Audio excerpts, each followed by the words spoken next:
Assalamualaikum warahmatullahi wabarakatuh.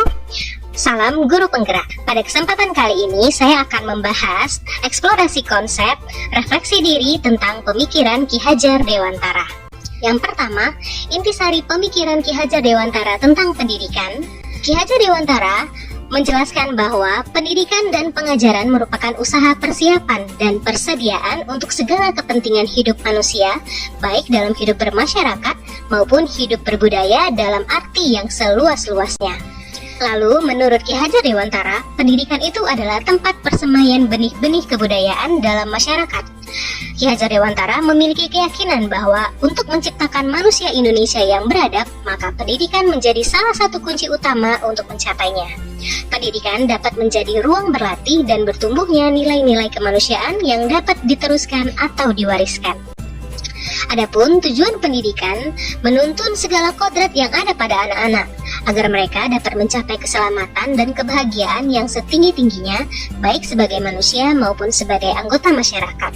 Oleh karena itu, kita sebagai pendidik itu hanya dapat menuntun tumbuh atau hidupnya kekuatan kodrat yang ada pada anak-anak agar dapat memperbaiki lakunya, bukan dasarnya, hidup dan tumbuhnya kekuatan kodrat anak.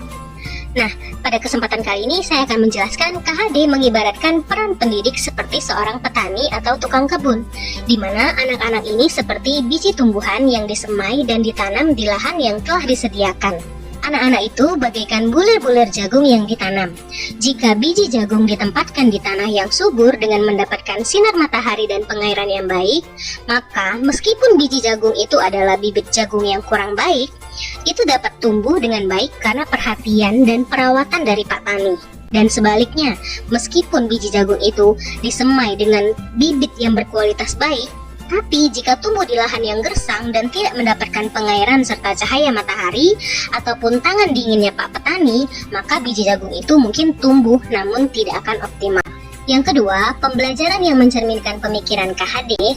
Pembelajaran dari filosofi KHD yang pertama memerdekakan dan berpusat pada murid. Yang kedua, mengikuti perkembangan zaman.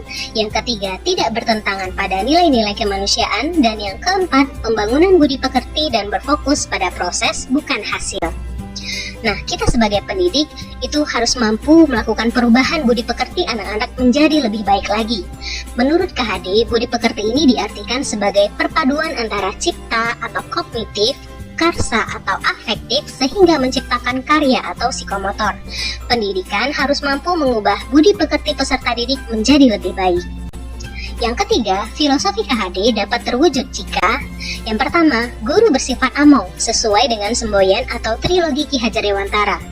Yang kedua, pembelajaran sesuai dengan kodrat alam dan kodrat zaman.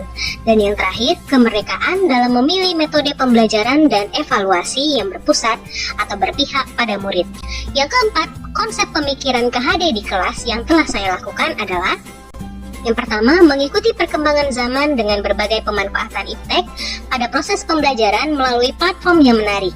Yang kedua, sistem Among dengan memberikan kebebasan kepada peserta didik menemukan sumber belajar seluas-luasnya untuk menemukan pengetahuan baru, baik secara individu maupun per